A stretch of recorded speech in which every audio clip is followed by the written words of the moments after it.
주차장에 있는 4785 자동차 차주 되시나요? 네, 제 차 맞는데요. 무슨 일이시죠? 아니, 다른 게 아니라 내가 주차를 하다가 차를 살짝 긁었는데 나와서 한번 보셔야 할 것 같은데. 네, 그게 무슨 소리시죠? 잠시만요, 지금 나갈게요. 내 별일은 아니고 주차하다가 옆에 조금 긁은 거니까 너무 걱정은 하지 않으셔도 돼요. 네, 지금 나가요. 어느 날 회사에서 일을 하고 있었는데 모르는 번호로 연락이 왔습니다. 회사 주차장에서 제 차를 들이박아 사고를 냈다고 해서 깜짝 놀라 달려나갔습니다.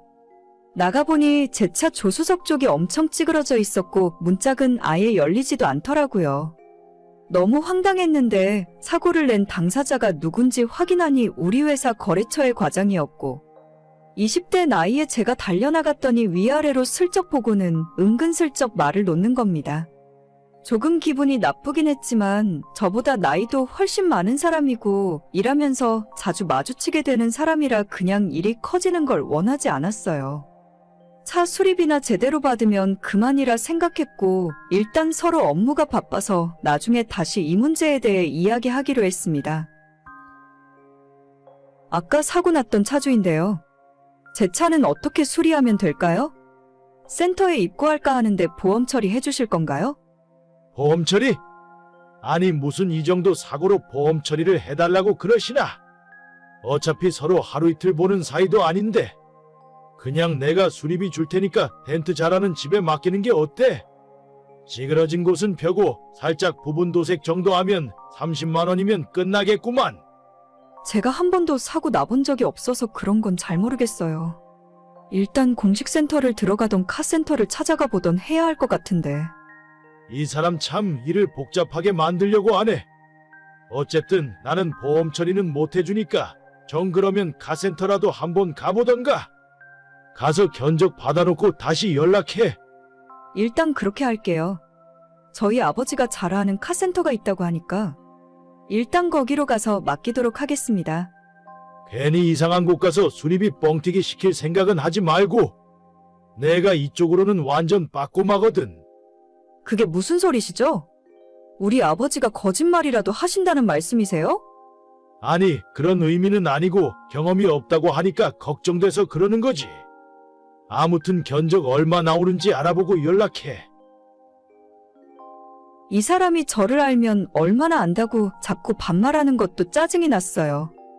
사고는 자기가 쳐놓고 왜 저렇게 당당한지도 모르겠고요. 그래도 우리 회사 거래처 과장이니 쓸데없는 문제 만들기 싫어서 그냥 조용히 술이나 받고 끝내려고 했습니다. 결국 그날은 사고 난 차를 탈 수가 없어서 퇴근길에 택시를 타고 집에 돌아갔고 아빠가 자주 다니는 카센터에 차를 입고시켰어요. 제 차가 2천만 원 정도 하는 국산 준중형 승용차인데 카센터에서 조수석 문짝을 교환하고 다른 고장난 곳을 수리하니까 150만 원 정도가 나온다 하더라고요. 수리하는 데까지는 3일 정도의 시간이 걸리고 그 사이에 저는 매일 택시를 타고 다닐 수 없으니 렌트카를 받으라는 소리를 들었습니다. 방금 제 차 입고시켰고요. 조수석 문교체랑 찌그러진 곳 펴고 부품 갈면 수리비가 150만 원 정도 나온대요.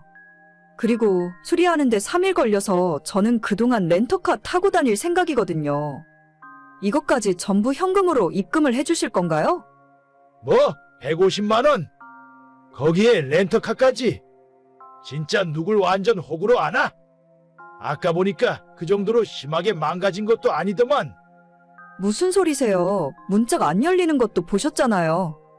그건 살짝 찌그러졌으니까 그런 거지. 철판을 살살 두드려서 펴면 멀쩡하겠구만. 그리고 렌터카는 무슨 렌터카야? 내가 아는 집으로 가면 하루 만에 수리 다 해줘. 아니, 그럼 진작 그렇게 말씀을 하셨어야죠. 아까는 카센터에 차 맡기라면서요. 그렇게 눈탱이 치는 곳인 줄은 몰랐지 나도. 아무튼 난 그런 돈 못 주니까 정수리를 하고 싶으면 본인 돈으로 직접 하던지 아니면 내가 말한 곳에서 수리를 받던지 해.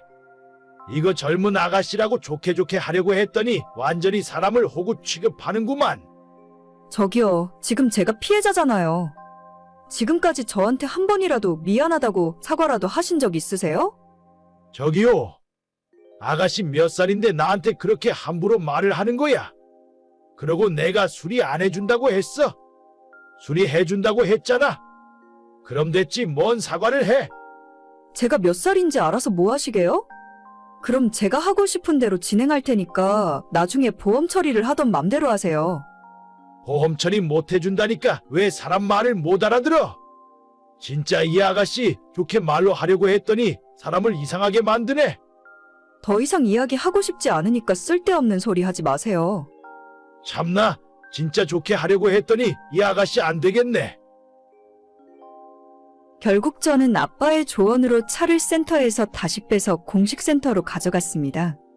처음엔 회사 거래처 사람이라 좋게 하려고 했는데 시작부터 지금까지 매너도 없고 너무 짜증나게 굴어서 안 되겠다 싶었어요. 보험 처리를 해주건 말건 그건 제가 신경 쓸 부분도 아니고 우리 보험회사의 상황이 이렇게 됐다 연락했더니 일단 센터에서 수리를 진행하라는 말을 들었어요. 합의가 제대로 안 되면 나중에 그쪽에 수리비 청구를 하면 된다고 했고 바로 수리 기간 동안 렌터카까지 다 빌려서 타기도 했습니다.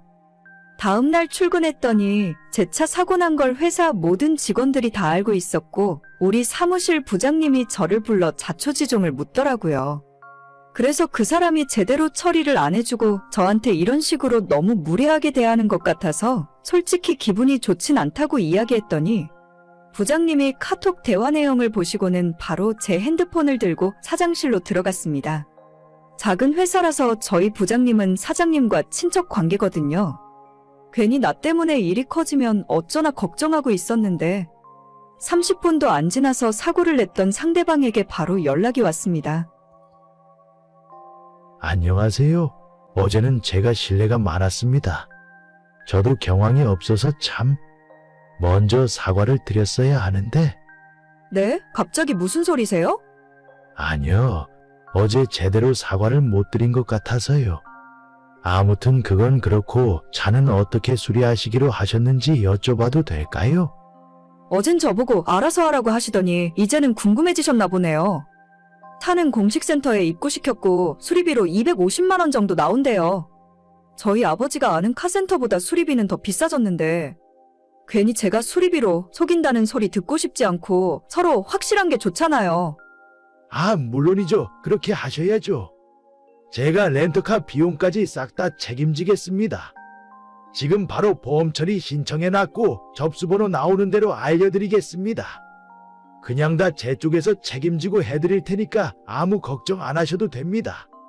진작 이렇게 하셨으면 좋았을 텐데 좀 아쉽네요. 그래서 말인데 저기 사장님한테 말씀 좀 잘해주실 수 있을까요? 네? 그건 또 무슨 소리예요? 거기 사장님께서 우리 회사 사장님한테 전화하셔서 이번 일로 엄청 화를 내셨다고 하는데 이제 일 처리 깔끔하게 잘 끝났다고 말씀 좀 해주세요.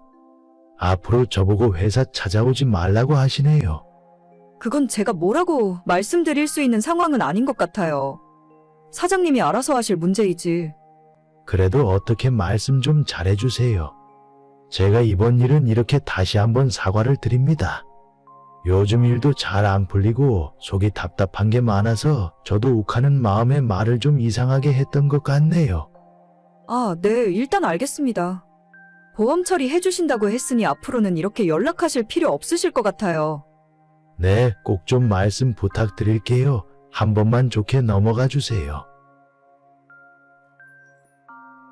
저희 회사 사장님께서 저 인간의 카톡을 보고 화가 많이 나셨던 것 같아요.